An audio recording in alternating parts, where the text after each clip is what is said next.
reparei como as pessoas, de uma forma geral, com raras exceções, romantizavam demais o casamento. E a ideia de se ter filhos, uma linda família, daquelas de propaganda de margarina.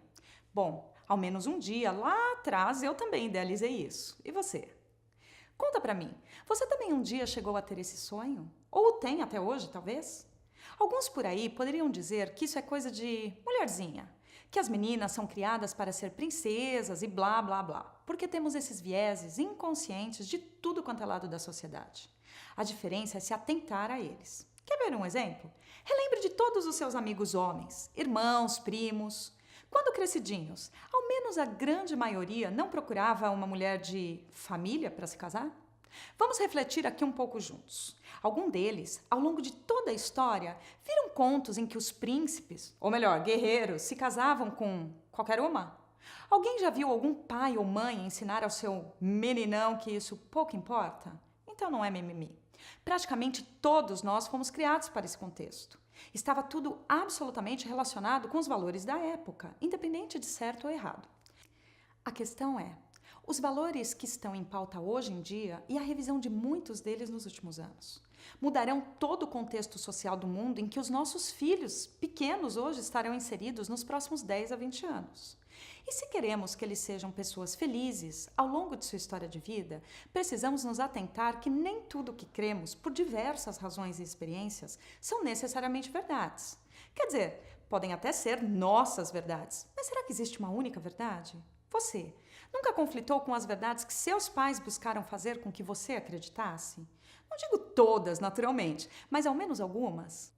Bom, no meu caso, mesmo honrando demais tudo que meus amados pais me ensinaram, até porque não tenho dúvidas de que buscaram entregar apenas o melhor deles na criação dos filhos, me deparei com muitos conflitos. Falando de apenas uma delas aqui, bem relacionada com as nossas tratativas. Se perfeição é utopia, qual é o problema de sermos ensinados, desde o berço, que família feliz não é família perfeita? Ah, tá. Alguns podem dizer por aí que isso já vem sendo ensinado, mas o que vem sendo ensinado aos jovens sobre a real dos casamentos e das relações afetivas estáveis? Sobre o impacto do nascimento de um filho na vida de um casal? Sobre escolhas e renúncias verdadeiramente por amor, e que se não por amor, que é bem diferente de paixão louca, até onde vale a pena? E que amor verdadeiro, mesmo, não precisa ser recíproco. Apenas estamos ofertando algo com os nossos corações, puros, estamos ofertando por amor e não por troca. Esse é outro papo que falaremos em um outro momento. E o que todo esse papo tem a ver com a nossa proposta na Talk Before? Sou especialista em tendências e pesquisadora de futuros e me deparei com relatórios globais sobre como os jovens de hoje estão aprendendo sobre sexo. Isso me intrigou, não por julgar se está certo ou errado, quem sou eu, mas porque a conclusão é que os pais de hoje não têm a real compreensão do que está acontecendo. Eu mesma não tinha. Muitos pensam saber. Eu mesma achei que estava por dentro, mas a coisa é muito mais séria e grave e está fora do nosso controle, por enquanto. Acreditamos ser plenamente possível revertermos esse quadro. Como conversamos com equipes de muitas escolas privadas, desde os diretores até os professores, também detectamos que mesmo os educadores estão com algumas dificuldades em lidar com tudo isso. Muitos relatos foram que são constantemente esbarrados pelos pais de o fazerem adequadamente. Em um mundo complexo como hoje, o que seria adequadamente? Não tenho dúvidas de que o adequado para mim é diferente para você e é diferente do que é para os educadores. Aí, quando eu me deparo com diversas opiniões dos psicólogos, o que mais vejo é: responda apenas o que lhe for perguntado. Outro dia, falando do nosso negócio com o pai, ele nos relatou: nossa, meu amigo me falou nesse último final de semana que a filha dele, de 8 anos, chegou do nada e perguntou: pai, o que é tesão? E ele ficou desconcertado, naturalmente, não tinha se preparado previamente para a situação. Deu uma enrolada. No dia seguinte, a filha voltou.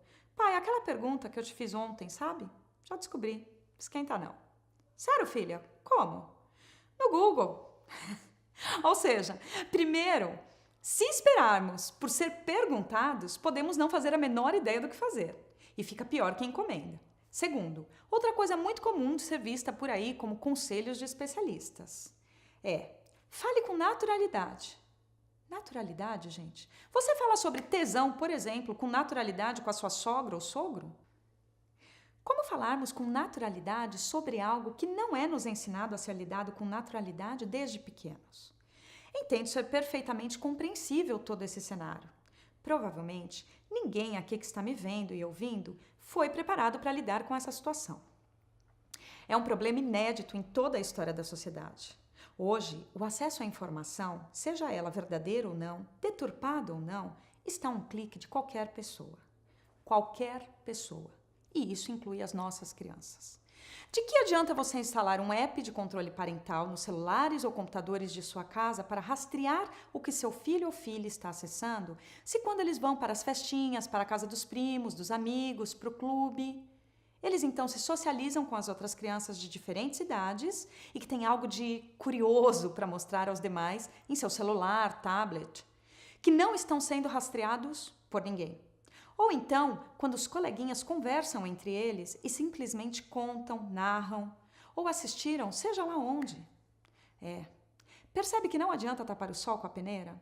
Recentemente, a Wired americana, uma reconhecida revista de inovação e tecnologia, publicou na capa: Armadilha para pais. Suas crianças verão pornô. Lide com isso. E agora? Você está preparado? Veja nosso próximo episódio por onde começar. Talk before. Melhor você. Antes.